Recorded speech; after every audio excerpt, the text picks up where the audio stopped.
Welcome everybody to our Hilula of Rabbeinu Chaim Vital Maharchu, part 1. Why do I say part 1? Because today is not really his yortzeit. Tomorrow night is his yortzeit, so we're going to have part 2 tomorrow. I want to say thank you to all the sponsors, to our good friend Yosef from Florida. Hashem yivarech oto, parnasat tova, shefar, zivug agum b'dad Hashem yivarech. If you're ever down in Miami Beach, please visit Pizza 41. You never had that kind of pizza in your life. What's the 41 about? It's Collins 41. So How do you advertise for me also like that when it was Mama Sneezer sponsoring? How do you also advertise like that? I used to give you memes. Every time you make a commercial. Yeah, always listen. Yeah, the Mama's Kitchen. It's good? Yeah, better than your Mama's Kitchen. Alright, so thank you Yosef, בזכות רבי חיים ויטל, יגן עליך, בעזרת השם תזכה לילדים, לזיווג, מה שאתה רוצה שתזכה, בעזרת השם. And to our second sponsor, our cameraman, Hashem should bless you, בעזרת השם. Everything that you're going through, שתעבור לשלום, בהצלחה, בברכה. They say in Bukharian, שתיכנס ואל תחזור. Go in and don't come out. How you say it? Yeah, that's how you say. Go in and don't come out. So, you know, we love you, by the way, but sometimes we have to say hi. Gabriel, hi. Yeah, listen, Gabriel, we hope you wish you the best, and you know, if you know, you know. Hashem should bless you בברכה, הצלחה, ישועות, שלום בית, וכל הברכות, וכל הישועות, וכל הצלחות, בשמחת חיים, it's most important. And שתזכה, you know, שתזכה מי הוא העשיר השמח בחלקו. The person's got to be happy with what he's got. You know, that's it. That's the most important thing. I'm happy with what I got. I was saying this to my wife yesterday.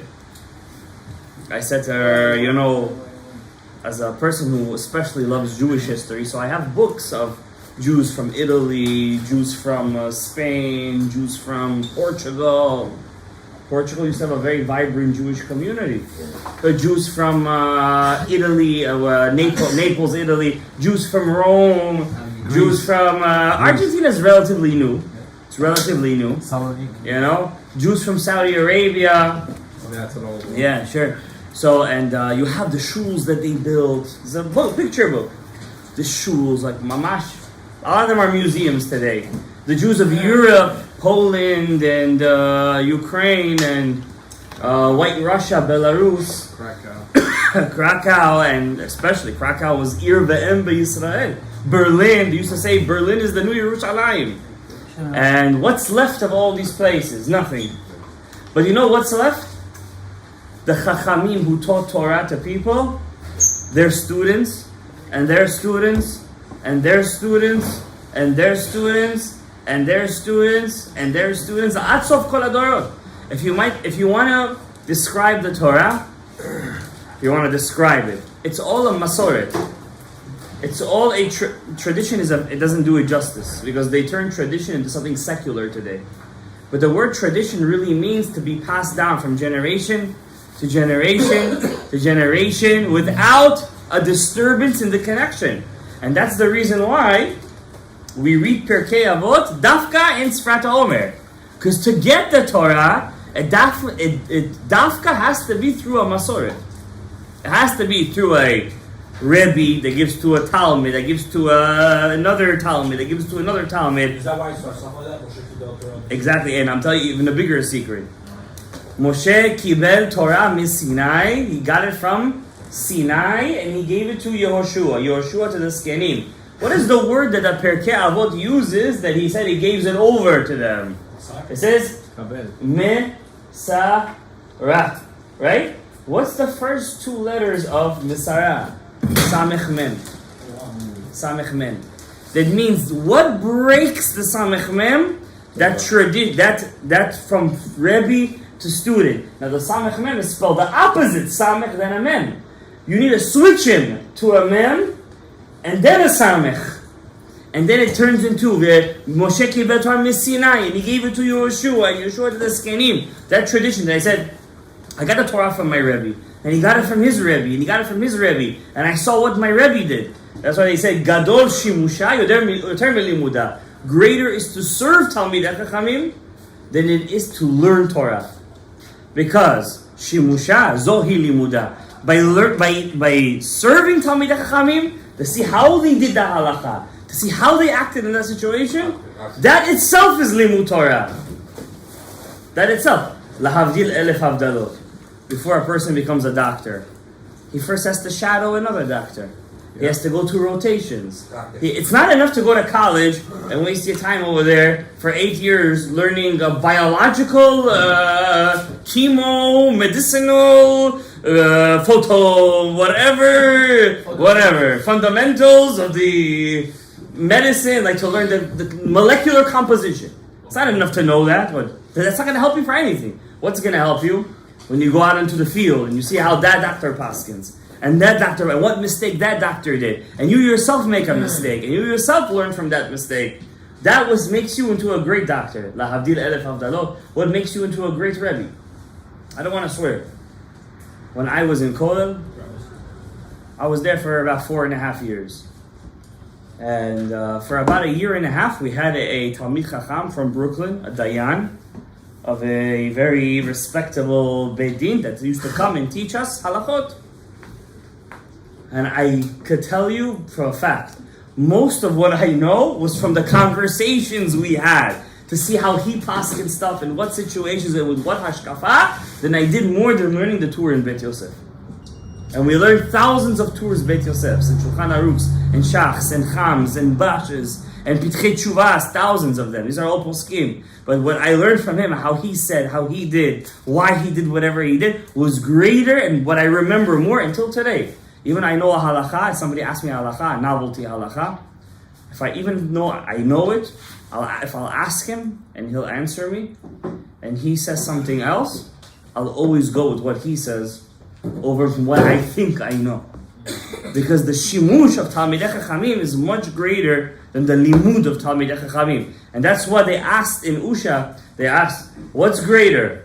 The doing of Torah or the limud of Torah? Rabbi Tarfon got up and he said, you have to learn Torah. Rabbi Akiva got up and he said, no, you have to do Torah.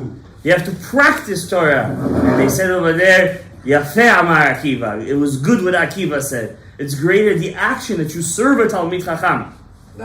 We're right now in Sfirat HaOmer, so before we get to Rabbi Chaim Vital, who's the Gilgul of Rabbi Akiva, before we get into that, I'm going to tell you something that happened to Rabbi Akiva, which you guys obviously heard before, but it's good to remember once a year. One time Rabbi Akiva, there was a question. What's the question? I hope I'm not going to botch up the case. It's called Tzarat Habat. Tzarat Habat. Tzarat Habat is a case of Yibum, levirate marriage, in where the second wife, right? Let's say your brother married your daughter. Your brother married your daughter. He could marry his niece from the Torah. It's mutar. An uncle can't marry a boy can't marry his aunt, but an uncle is allowed to marry his niece. Yeah. A guy, I hope I'm not botching up the case. A guy married his niece, and a guy married his niece, and he also married a second wife. Okay. And the guy died without kids. Does he have to perform yibum on the second wife? He can't perform yibum on his own daughter, right? Because it's his brother. But the guy married his niece. So you have Reuven. I don't have to draw it. You have Reuven and Shimon. Shimon married Reuven's daughter, but he also married Leah from a different guy, from somebody else. Okay. And then Shimon died without children. Does Reuven have to perform yibum on Leah? On Rachel, his own daughter, he can perform yibum over there. It's asur. But does he have to perform yibum? But on one hand, he's not, well, on the only hand, he's not related to her at all. But on the other hand, at one point they were linked somehow. She was linked somehow to his daughter. It's called Tzarat Habat. I hope I'm saying it correctly. So Beit Shammai says you have to do yibum. Beit Shammai, who's usually machmir, in the case of Periah Verivia having children, he's mekel, by the way. Beit Hillel is machmir in Periah Verivia. Beit Shammai is mekel in Periah Verivia. Also in Hilchot Nida.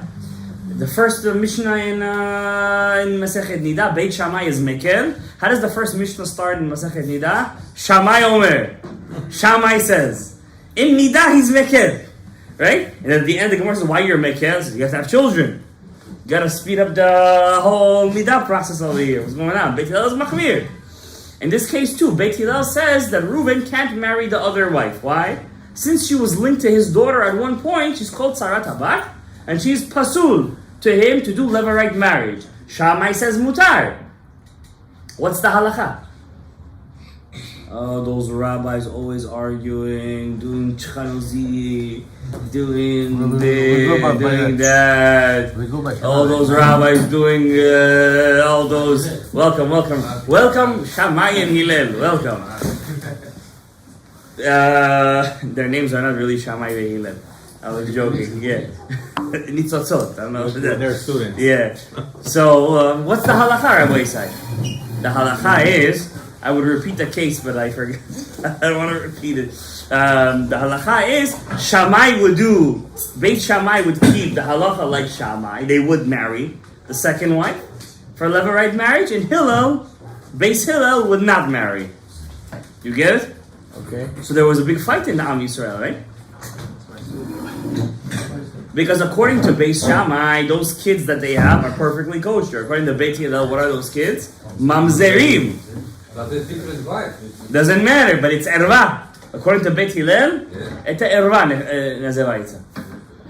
100% erva. And not only that, the child is a mamzer. The second wife. Yeah, even if married the second. Yeah, obviously, the other wife is his daughter. Because she was linked to his daughter at one point. It's crazy. It's insane. But you know what the Gemara says? You might think that Beit Shammai was fighting Beit Hillel like they were enemies and chopping each other's heads off. Chas v'shalom, chas v'shalom. It was the students. Even the students. We're talking about the students right now. But I'm talking about the students right now. You might think they were like that. But the Gemara says Beit Shammai used to marry the daughters from Beit Hillel. And Beit Hillel used to marry the daughters of Beit Shammai. Just they were careful not to marry if there was a case like that, they wouldn't marry one of those daughters. What does that mean? Ve'et vahed besufa. Don't fight when the rabbis fight. How do you know it's Torah Lishma? If they fight like Moshe and Korach, then eventually you're going to know. The earth is going to open up and his name is going to be plastered over history Lishitza. But if their fight is Lishma, not for kavod, I'm right. Yas kazal, tis kazal, shmer rabba. What does that mean? Yas kazal, tis kazal, shmer rabba. Hashem is with me. Yeah, he says, each one wants to use Hashem politically. Yeah, that's what it means. Yeah, as if. But if they do like that, then their machloket is not lishma, then you're going to be korach, chas v'shalom. But if you do it for the sake of really knowing the halakha, and how do you know you're really doing it for the halakha? I don't have any issue with you. I'll marry her. I'll be kudo with you. That's that halakha. I disagree with you. So we have our differences. We agree to disagree. But in that case, we're friends. And other than like that, we're friends. That's how it was. That's how it really was. So the chachamim, how do you know even though they fight, they're really meaning lishma? Because at the end of the day, they're really what? They're friends. If they're not friends, you know there's kavod playing over there. There's kavod playing over there. Intermarried, we're Gucci. Yeah, we see. How would you marry somebody that's your enemy? You know, the Gemara says, I want to tell you something interesting. Ariel, the Gemara says, Masechet Kiddushin. How do you know a person comes from a good genealogy? How do you know? Today we have our Megillot. Yeah, We don't have Megillah. You have your Megillah? We have To David HaMelech? We have our They don't have machloket. I wish. In Somebody else. Nachon. If a guy, when he's in a fight, he doesn't answer back. A guy who doesn't like to fight. Oh, he's very kalacham, as they say. I said it right? Kalacham? Kalacham. Kalahari? No, we don't go to Kalahari. Kalahari is not for us, Rabbi Isai. Kalacham means he puts his head down in the cases of machloket. In that sense, when there is a machloket, if you see a guy, he shuts his mouth, you know he's from Mishpachat Miucheset. What if one brother, he's crazy, and the other brother, he's... I know, what are you going to say then? What are you going to say about Kohanim that they're all hot-headed? So we don't know at the end of the day. Because one person could be... But if you see a family, that in general, this family is like that they give in a fight, they don't want to fight, that's a good sign. But if you see in a family, suddenly one is like this, one is like that, you don't know what's going on over there. How are you supposed to know? Genealogy. So, by Beit Shammai and Beit Hillel, we see Beit Shammai was very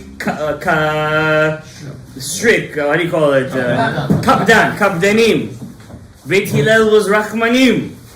And they had no issue with one another. They got married to one another. One day, this whole story with the Tzarat Habat, the Yibum. So the rabbis got up and they said, Rabbi Yoshua said to Rabbi Elazar ben Azariah, and he said to Rabbi Akiva, who made Beit Shammai say that they have a what to rely on? There was a rabbi, old rabbi called Ben Harkinas. Ben Harkinas. Greek name. He said that the halakha is you're allowed to marry that like Beit Shammai. Let's go to him and convince him. That he's not allowed to paskin like that. Who's gonna go? Everyone's afraid of it. Rabbi Eliezer, Rabbi Elazar goes. Kohen, rich. He has anybody who's rich has a zechut in Shamayim. Or else, how did he get rich? I'm talking about the right way rich, not levi zila. If a person is rich the right way, it means he has a zechut in Shamayim. You can't touch this guy. He's untouchable. He has zechuyot. That's how they made Rabbi Elazar ben Azariah the Nasi. Why did they choose him? He was 18. Because he was rich. He had money. But money the right way. Not, this is $5, I sell it to you for $50,000. Not like that. Real. I'm talking about Amiti. And then they said, Rabbi Yoshua ben Hanania. Why? Av Bedin. When you're a leader of people, Hashem makes sure Zachet doesn't come your way. When you're a leader, Nishma. Third, Rabbi Akiva. Because he's the Rebbe of the generation. Okay, they go to Ben Harkinas. What's his name? Rabbi Dosa ben Harkinas. Dosa. Like Rabbi Hanina ben Dosa. Like, they go in. He's old already. According to one opinion in the Gemara, he was close to 300 years old. At that time. What? A tortoise could be 300 years old, but a rabbi can't be 300 years old? I'm not saying that. I'm just saying it's good for him. You know, there's a shark that's about 412 years old right now? A shark. There is some kind of animal that regenerates stuff. It doesn't die. It doesn't die. Oh, that's the phoenix. No. Some kind of fish, like a jellyfish. Like a jellyfish? Yeah. There's a shark right now that's about 400 years old. So a shark could be 400 years old, but a tzaddik can't be so old. Metushalach lived till 969. Yeah. Adam was 930. According to some opinions, Rabbi Yitzhak Kaduri was close to 130. I believe. According to some opinion, nobody knew when his birthday was. Some say 112, 110, 120. But according to Rav Benayahu Shmueli, he was closer to 130. Ben Ish Chai was his sandak. Really? Yeah, when he was a young boy, Rav Yitzhak Kaduri had an anger issue. So the Ben Ish Chai was his sandak. You know, like big chachamim, they have a lot of sandakut. So as he was a young boy, Ben Ish Chai told him, if you want to live long, shut your mouth and laugh a lot. And if you ever see videos of the Rav Yitzhak Kaduri, he never said a word in his life. A word. Like, even when he would teach Torah, Mordechai Eliyahu used to say, he used to have somebody sit next to him. He used to read the Etz Chaim, and he would say, if they had questions, his usual answer would be, wait, let's keep on going. I'm sure your answer will be answered on the way. That was his answer. It was very rare that he would actually say an answer. Mamash, no talking, and always laughing. Everything a laugh. You know, science says if you force yourself to laugh, you actually feel better. Yeah, Shalom is always laughing. Yeah, it's the same idea. Yeah, it's a form of causing yourself. It's a therapy. But that's what the Ben Ish Chai told. It's a very famous story. Anyways, I don't want to get off on a tangent because we're already in a tangent. So one time, Rabbi Akiva goes in. This is Rabbi Chaim Vital's Gilgul. They all go into Rabbi Dosa ben. He's 300 years old. According to one opinion in the Gemara, he's very old. They told him, Tzarat Habat, this case of the Levirate marriage. Mutar or Asur, he says, Hashamayim, something like that, like a swear. On the rock that Chagai, Zachariah, and Malachi sat. Those are the three last prophets of Am Yisrael. I remember that they said that Tzarat Habat is Asur. But in your name we heard it's Mutar. Did you hear that Ben Harkina said that? Or Dosa Ben Harkina said that? So we heard Ben Harkina said, I have a brother. He's my younger brother. But he's Bechor Satan. What's Bechor Satan? He called his own brother Satan. Satan, you know what a Satan means? Satan doesn't mean... The actual meaning of Satan is somebody that knows how to get under your skin. He could find a loophole to anything. Yeah. That's what Satan means. In Arabic, how do they say it? Shaiton. Yeah, shaiton. I never knew what that word meant because when I used to visit my grandmother as a young boy, she always used to call me shaiton. I thought it was a cool word, like a dragon or something. Then I grow up, I'm sitting here in a shiur one day, and my dad's like, shaiton, it means Satan. I'm like, my grandmother's called me a Satan all this time? They used to call that. Yeah, the kids. Yeah, but I wasn't Schuster, but she still used to call me.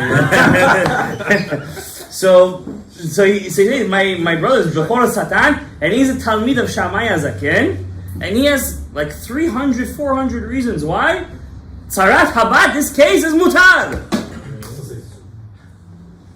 So they said to him, Chai, if you didn't say it, good. They said, be careful. If you meet him on the way, out of the house, if he catches you, you're not going to beat him in halacha. Even though I know from Chagai, Zachariah, and Malachi that the halacha is like Beit Hillel, he will be able to make you so crazy in halacha, he'll prove you. He's a debater, Karacher. He knows how to debate and find proofs, basically. Like Rabbi Meir Balanes. 39, what was the number? Memtet. 49 ways tahor, 49 ways tameh for sheretz. So they said, okay, we're all going to split up. There's a big house. You go this way, you go that way. Who meets him on the way out? Rabbi Akiva. The chief rabbi. The chief. The one with 24,000 students. He says, what are you here for? He says, we're discussing with your brother about this case. He says, what do you hold? He said, I hold that it's asur, like Beit Hillel. I hold mutar. What's your reasoning? He starts to get Rabbi Akiva in word. His name was Rabbi Yonatan ben Harkinas. Yeah. They start to get into words. Basically, he demolishes Rabbi Akiva. You know what demolishes means? The Gemara says Rabbi Akiva couldn't find his from his right to his left. He completely, from the Torah, is able to find a proof that the halacha is like Beit Shammai. And he says to him, not only does he, in halacha, he finishes him, then he tells him, you're Akiva ben Yosef? He says, yeah. And your name is from one end of the world to another? He says, yeah. He said, you're not even worthy to be a shepherd of sheep. I wouldn't trust you with my sheep, he tells him. He says, what kind of, you teach Torah? He says, you go back to be the shepherd, get out of here. He tells him, Rabbi Akiva tells him, you're right. Not only can't I be a shepherd of sheep, I can't even be a shepherd of cattle. With anava, he tells him. And the story ends like that. So the Gemara said, the Mefarshim asked a question. Such an anav, Rabbi Akiva, he heard, not only was he broken in the halacha, he could have told him, your brother, go argue with your brother. He just said from Chagai, Zachariah, and Malachi, that the halacha is like Beit Hillel. Not only did he not answer him back that, he tried to get him with the Torah, with the halachot inside. He couldn't get him. And then he put him down. How did he have 24,000 students that couldn't, how you say, Shalom. couldn't have peace with one another? Look at such a person. If a rabbi today, somebody tells him, imagine going to the rabbi over here, you're going to be a shepherd of cattle. The next day the earth is going to open you up and you're going to be swallowed up like Korah. You understand? Kavod! Because any rabbi, not the Gemara says if you see a Talmid Chacham that doesn't handle his kavod of the Torah, don't be his Talmid. If he doesn't know how to handle his kavod of the Torah, don't be his Talmid. But if you see a Talmid Chacham that he handles the kavod of the Torah, if you put him down, he's able to fight back, strap him upon you like a snake. Whatever that means. He's a keeper. You understand? You have to help. So the question is, first of all, that aside. But Rabbi Akiva, how come the Rebbe is such a nice Rebbe? How come he's not able to give that over to his students? What say you, Gabriel? Throw us a chiddush. We're in here on Shabbat. You want? Huh? Yeah. No, and they weren't. They missed that class. They missed that class. The Gemara says a story. I hope I'm saying this right. Don't quote me. He had a student called Yehuda ben Nehemiah. Anybody heard this story? You never heard this story in your life. You never heard this story.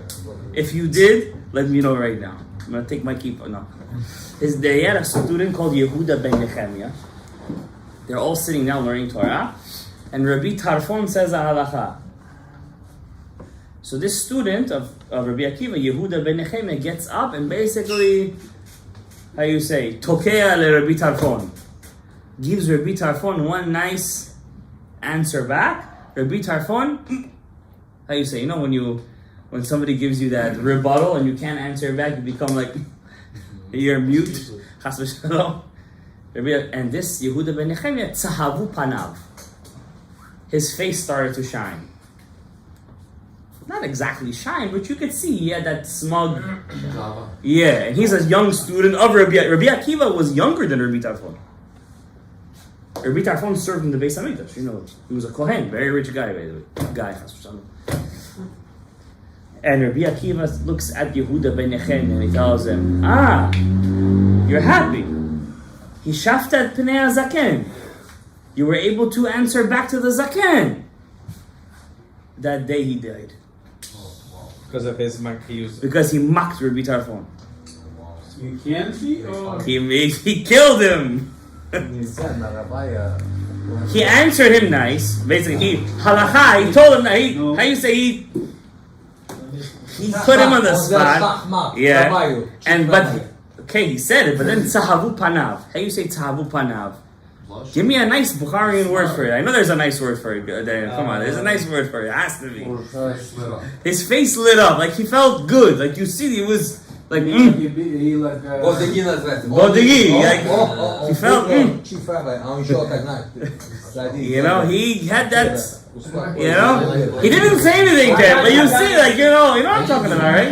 Like I got the Rosh Hashiva. You know what I'm saying?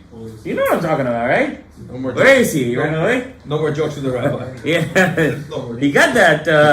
Rabbi Akiva told him. He's there. Yeah. No, I'm just saying, you know what I'm talking about. Listen, I've been out of yeshiva for years. You guys know. He said, he shot pnei hazaken. Lo ishlimu yamav. He didn't finish his days. So he was one of those 24,000 students. One of that? Yeah, he was one of the 24,000. This guy who he felt. So what do we see from here? What was the fight between the 24,000 students? They felt good when they were able to defeat each other in Torah. It was not lishma. Not like that. It was lishma, but it was not atakash lishma. You know what I mean? There was some. It was a good feeling out of it. You know what I mean? I feel good when you're wrong. Ego. Yeah, it's because of an ego. It's because of the ego feeds it, you know. Yeah. But when I you see this a lot with charutas, by the way. They learn. So I suddenly he like, I got him. Like, you know, shut your mouth. Like, you didn't know the Gemara correctly. Guilty. You know. But is it ego or is it love for Torah? No, it's an ego. It's an ego. Love for Torah. My question is, how come they had that I feel good that I got you. I feel good that I got you. How come? It's not lishma. Says the Ariya Kadosh. The Ariya Kadosh says Rabbi Akiva is the neshama of Cain. The neshama of Cain. Remember what Cain did to Hevel? Killed him. Why? They were both doing the korban. His was accepted. His wasn't. Because his wasn't accepted, and Hevel felt that he was, how you say, above Cain. I'm higher than you. I'm the younger brother, but I'm higher than you. So Cain said, oh, you're higher than me? Kill you. Now it's the opposite. Cain killed him because he felt higher, because he thought that he felt higher than him. What's Cain's tikkun? When I learn Torah with you, Ein Torah ela korban. learning Torah with one another, like we're bringing korbanot. Talmidei Rabbi Akiva are the nitzotzot of Chaim. They're the nitzotzot of Chaim. They're the nitzotzot. Yes, of course. When you learn under somebody, if he's your Rebbe, you're his nitzotz. You should know that. That's obvious. That's not a hidush. When they're learning Torah with somebody, when you embarrass somebody by learning Torah, what are you doing to him? You're killing him. So what's the point of your korban? There's no point to your existence. So Hashem took them all out. That's an interesting hidush. You like that one? Yeah. It's good? It's new. It's new. When a person learns Torah, it has to be lishma, and it takes a long time to figure that out. You couldn't teach him to learn. You know? Huh? You couldn't teach him. He couldn't because he himself had that problem. That's why the Gemara brings the story between him and Rabbi Yonatan. To teach you that Rabbi Akiva was the only one who mastered it. But it took him time. It took him time. But something that you have wrong within you, it's hard for you to give that over. If I have a bad midah, I can't give you now chinuch, how to fix that midah. I'm krum myself. How am I going to teach you to be a good person if I myself has that issue in that thing?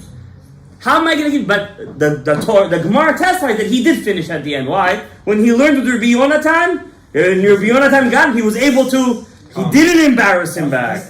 That was the testimony for Rabbi Akiva. That's why I had to say. But his students didn't have that testimony. They felt good when their friend messed up in Torah. It's a Meforash. I think it's a Sifra or a Sifri, don't quote me. It's a well-known Tosefta or something. Rabbi Akiva had 24,000 students. Now, the thing is that we're here in the Hilula, or the part 1 of the Hilula, Rabbi Chaim Vital. The whole tikkun of this world is Kayin. Why? Says Rabbeinu Ha'ari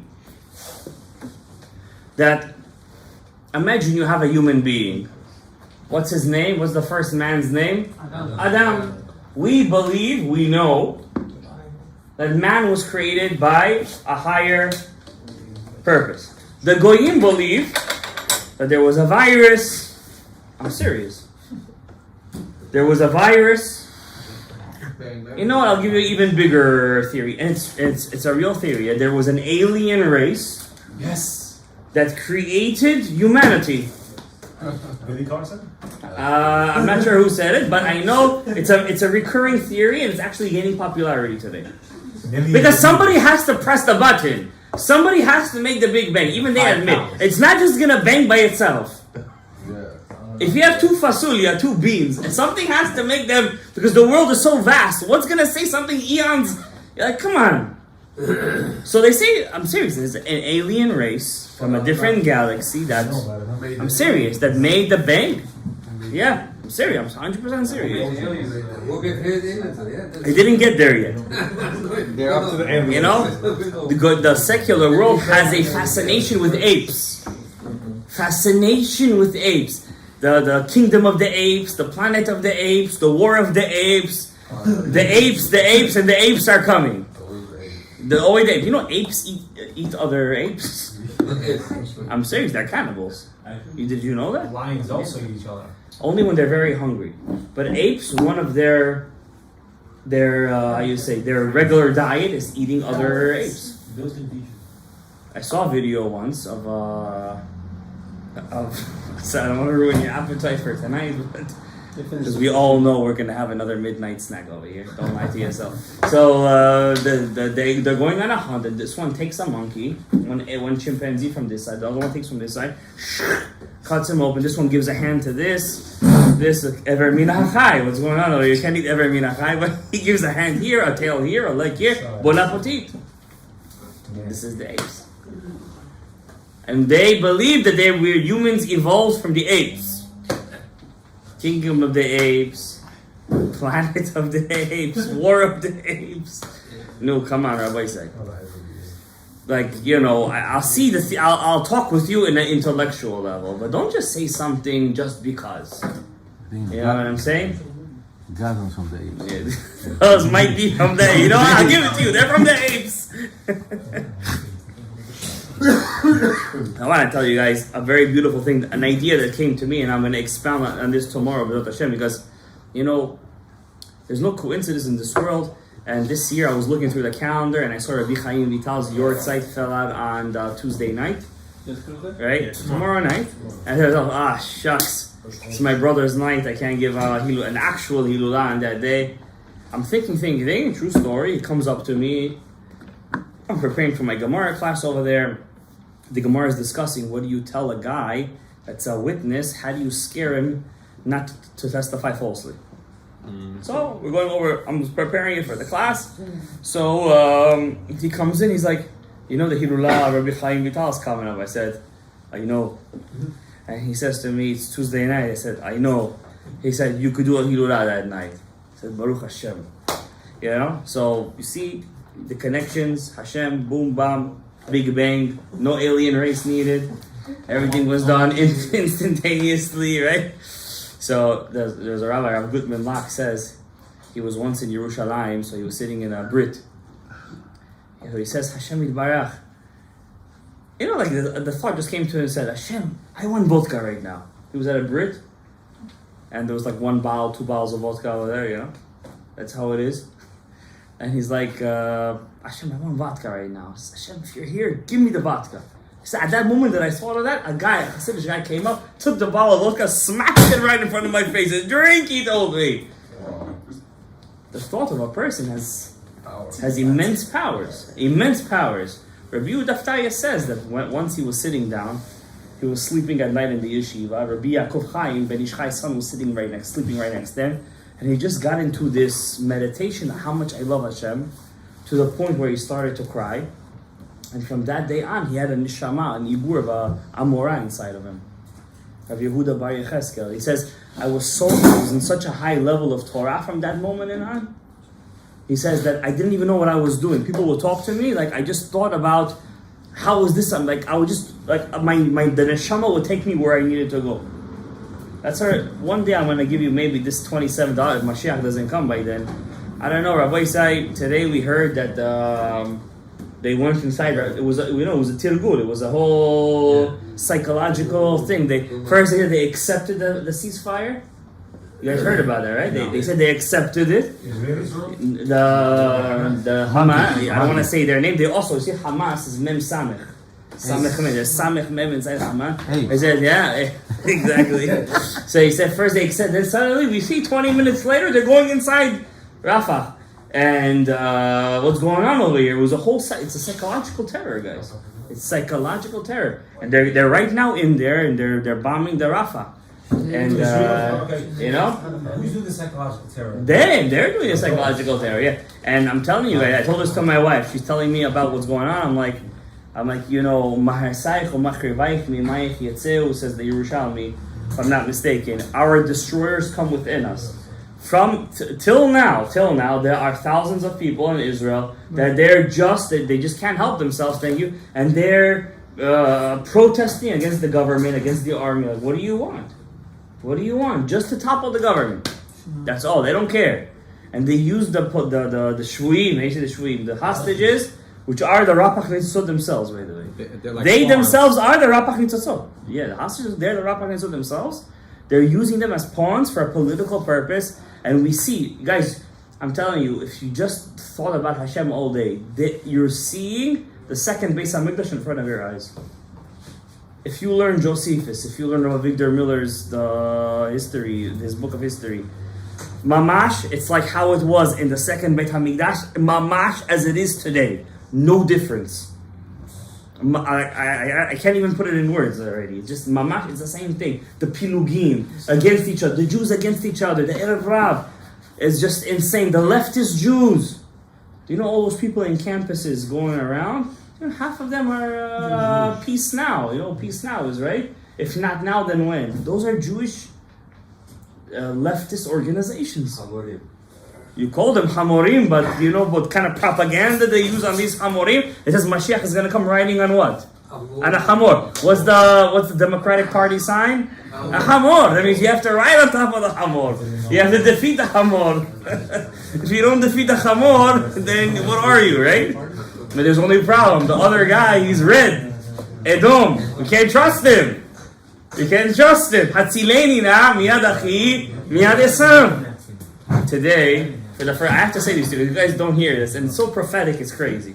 It's so prophetic. It's insane. Benjamin Netanyahu gets up on Yom HaShoah. He gets up in the Yad Vashem, and he says in front of the whole world. He says to him after a phone call with Biden. He says to him, "If we need to, we'll stand alone versus the whole world." Yeah. It's mamash the words of Bilam. Hen am levadad yishkon ubagoyim lo yitchashav. You are a nation that stands alone, and you are not counted among the nations of the world. You have to know you stand alone. That's the story of Avraham Avinu in the Kishan Ha'esh. It's a story of Yitzchak neged Avimelech. It's a story of Yaakov versus Lavan. It's a story of Yosef versus Mitzrayim. It's a story of Moshe versus Paro. It's a story of Yehoshua versus Eretz Canaan. That's the story of Klal Yisrael. If you're going to be one, Hashem says, I'm one, you're one. We connect. But if you're not going to be one, if you want to be like them, then handle them yourself. That's the story of it, and we're gonna hopefully see very special things. I hope so. Listen, I hope so. We gotta take out the Rapach Nitzotzot. You see you have them over here, you have them over there, you have them in your Sidur. They're all over this shul over here. Like, how much do you have to say? Mikaven, the Rapach Nitzotzot. Take out the Rapach Nitzotzot. You gotta do your job to take out the Rapach Nitzotzot. You do it over here. It's gonna come out from over there, by the way. Yeah. You know, when they said we accepted the ceasefire, I said that's it. Again, Nitcheta, Hilula, we're done. I said.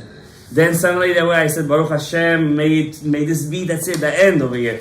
I heard the words of Rav Ovadia Yosef's grandson. His name is also Rav Ovadia Yosef. He says, I spoke to one Rav Mazuz. He said, so much the Geulah was pushed because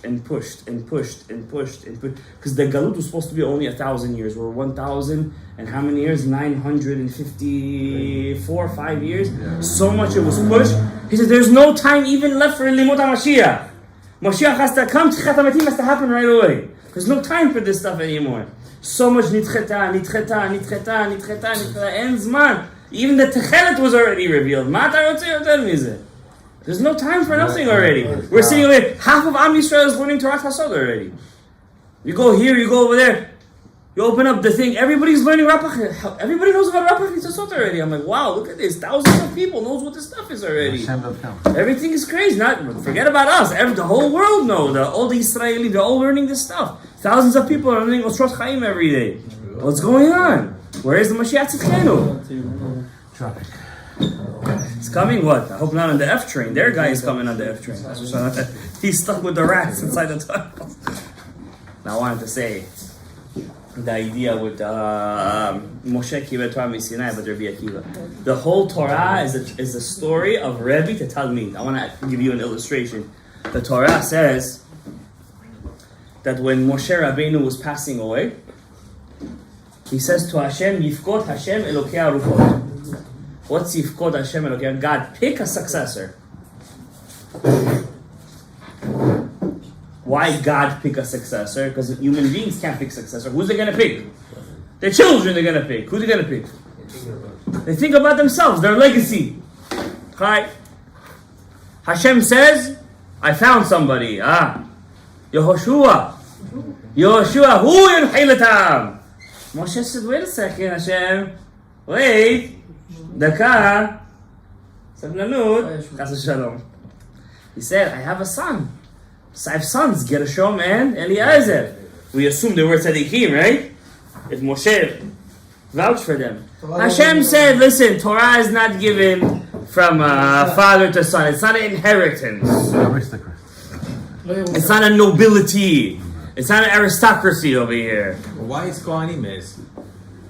Kohanim, they have an avodah. They have a job. No. It's not a leadership Kohanim have. It's a burden. They have a job to do. It's not, I'm leading you. That's why when they took the leadership, they lost everything. It's not your job. You stick at the work. We give you kavod. You're wearing techelet on your robes. You're wearing the shatnez. No money, nothing. You getting property. Gifts. Yeah, no gifts. property, nothing. You know? Yeah, they wear shatnez. Kohanim are allowed to wear shatnez. But in the Avnet, I believe. Don't quote me, okay? You're making me remember things from back in the day over here. Talit also. Huh? Talit is also. Only when you're wearing techelet. Yeah, correct. Yeah. Don't start wearing now shatnez in your talit, right? So it says over here in the regarding the Mashiach, regarding the whole idea with where were we? It's a test, Michael. Israel, I mean the sons, Gershon. No, go- Right. Go on. Gershom and Eliezer. Gershom and Eliezer. With doing work. So he says the whole point of the Torah, you have Moshe to Yehoshua. Yehoshua to Zkenim. Yehoshua had no sons. Zekenim to the Anshe Knesset Agdola, right? Well, there was Nevi'im in the middle, but look at this.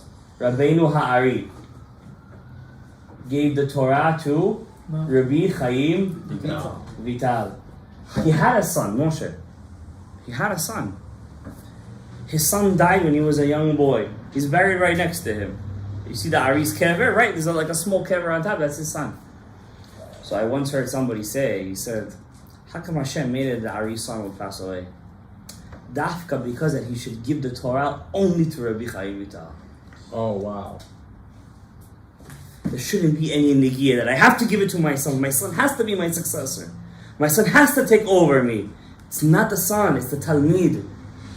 Rabbi Arino Ari says in Shar Gilgulim, after a person passes away, in Shamayim, you don't always meet your family members. You know, they say when you die, you meet your family members. First of all, don't get too excited from those stories. I'll tell you why. Every religion has a story, somebody died and came back to life and saw somebody, okay? We know the Torah is real because Hashem was on Har Sinai and he revealed to the 600,000 men and they were alive. They didn't die when they saw him. And they died, they came back to life and he said to them again, just to make sure it wasn't a fake story. We have to know that Torah was given to us because it would happen in real life, not because of a dream that somebody saw. So when the Torah is given over from generation to generation, the Ari says when a person dies, you don't always meet your kids in Shamayim. If your kids are less than 500 levels away from you, then they don't necessarily meet you. Why? Because each one belongs to his own shoresh. You don't necessarily have a child from your own shoresh neshama. But if your child is in such a high level, he's above 500 levels above you in neshamot, then if he wants, he could connect with you. Because he's so high, you kind of get deleted into him. Like a sun and a light, small light. But that's not the case with a Rebbe and a student. No matter how close or far a Rebbe and a student are away from each other or close to each other, they could always meet each other in Shamayim. Because that level, that connection that they had with one another, it transcends blood. It transcends DNA. It transcends inheritance. It's something that's spiritual that lasts for Olam Haba also. So when you're sitting over here and you're learning Torah, you have to understand the connection that you have when the letters come out of the Rebbe's mouth and you accept it in your ears, and it transcends all levels of. That's why when a person, there's a halacha, you have to respect your Rebbe more than you respect your father. Oh, I don't believe in that. It's only because you didn't have a real Rebbe yet. If you still believe that you don't have to respect your Rebbe more than your father, that means you never had a real Rebbe yet. Because you never felt that connection yet. Understand? Whatever that means. A person could have that level of learning together Torah with his father. It used to be like that before there was yeshivas. Who used to teach their kids Torah? The father to the son. Vishinantam levanecha. Unfortunately, it's not like that today. So, when the whole point of Rabbi Chaim Vital was that the Ari Kadosh gave the Torah to his Talmid, and who was Rabbi Chaim Vital's Talmid? He didn't have a Talmid that his son didn't really continue his legacy. What did HaKadosh Baruch Hu did? He broke the Ari's neshama into other levels. From the Ari came out the Rashash, came out the Baal Shem Tov, and they started their own lines. From the Rashash came out the Torah Chacham of Chaim de la Rosa, and then came out the other Roshei Yeshivat Bet El. And from then on they have their own Talmidim until today. What do we keep from Torah Ha'ari? Shara Kavanot, the Sefer of the Kavanot of the Ari HaKadosh, that's the Avodah. Who taught that? The Ari didn't teach that. The Ari taught Etz Chaim. The Rashash, who was a reincarnation of the Ari, took that and gave it over to his student. And he gave it over to his student, to his student, his student, his student, his student, till today. What's left 300 years later? The Sefer HaKavanot, people sitting over there doing Sfat over 15, 20, 30, 40 minutes. Also the Baal Shem Tov, look what his Torah came out to be. Baal Shem Tov, the Komarna Rebbe, I talked about it before, said that the Baal Shem Tov was the Shorosh Neshama of Rabbi Chaim Vital. Is there a new Neshama? Huh? That's not what the Komarna Rebbe said. Komarna Rebbe in his Megillat Starim says he was Mishorosh Nishmat of Rabbi Chaim Vital. And he gave over his Torah to 60 students. From those 60 students, the Maggid Mezrich had his own students, and he gave over to his students, to Chabad, to Breslov, to everybody. Okay, why? What did anybody here remember? Whoever learns Pirkei Avot will end with this. Which one of the Zugot said to which one of the Pirkei Avot says? He said always disseminate Torah. Which one said that? Pirkei Avot. Always have more Talmidim. Don't keep your Torah to yourself. There's two. If you give me two answers, it's correct. No, it's the first. You can cheat. You can cheat if you want. We'll let you cheat. It's open book test. I always give no. Shammai didn't say that. No, the first one. You're out. That's it. You're done. You're done. You said Shammai. Ben Azai. Huh? No, Ben Azai is in the second parak already. It's in the beginning. Huh? V'ha'amidu talmidim harbe. Who said that? It's in the beginning. Look on the top. Look on the top. Look at the top. On the top. Anshe Knesset Agdola themselves say that. The 120, not one man is enough to say that. 120 men. I gave you guys a trick question, I'll be honest. I said Zugot. He says Zugot, I was looking down already. So you have to know the Pirkei Avot. It says that the Anshe Knesset Agdola said, Ha'amidu talmidim harbe. Don't pick and choose your talmidim. Whoever wants to learn, give it to him.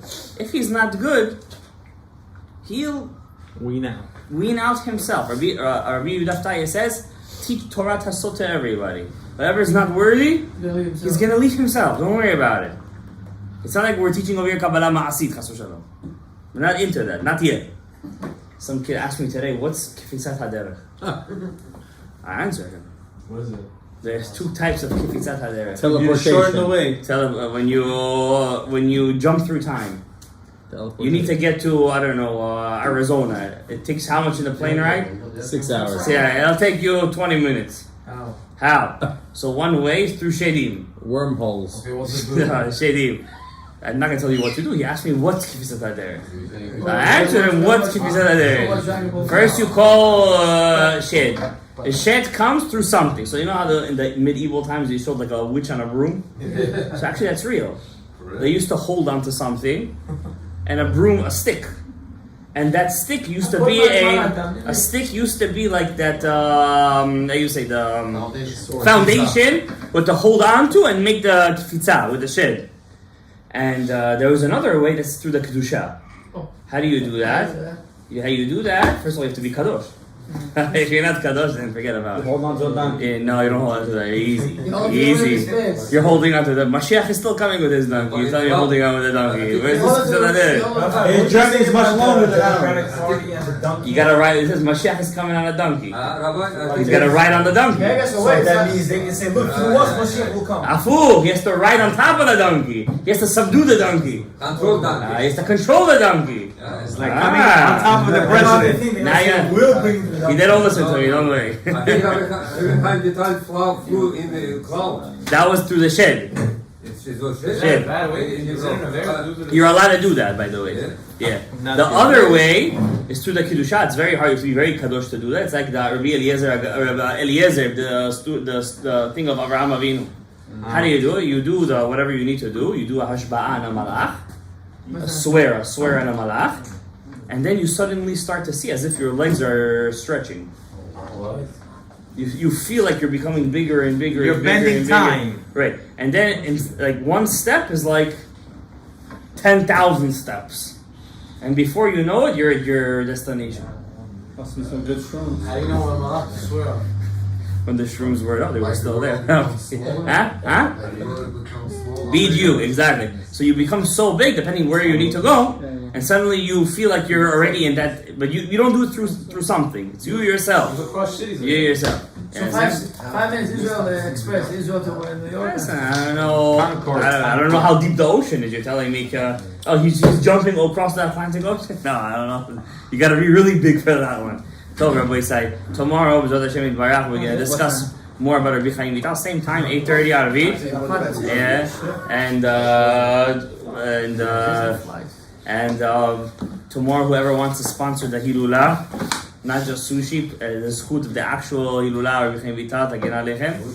And we're gonna talk about a special story of his, how he gave to Chochav, to the whole Damascus, if we're gonna get to it. And Hashem should bless all of you. Zchut Rabbi Chaim Vital Yagen Alechem, V'al Zareinu, V'al Zera Zareinu. We zochet Torah Rabbi Chaim. We zochet the Geula Shelema Kvar. Ba'achishena v'lo ba'ita. May Hashem He have a lot of mercy on all the Am Yisrael in Chutz La'aretz, especially in this city. May Hashem in Aretz they have a HaKadosh Baruch Hu watching over them. We need over here special zechuyot. You know, and Hashem should bless Hashem should watch everybody in this community, in the whole Queens, Brooklyn, everybody over here. This is the biggest. This is the city with the biggest population of Jews. May Hashem bless us. That we should be watched over. It should be no nega, machalat, mikrim raiv. May the prophecy of Isaiah come true, Yeshaya. That the goyim will take us with their hands and put us on their shoulders, hold our chimadans. And say, come, we're going to take you up over. This is Navi Yeshaya. May the Navi Yeshaya come true. Maybe we should see the Geula Barachamim, Brachar, Barachat, Zaysho, Vidorop, Zivugim Agunim, so that all right? And then Rabbi Hananiah,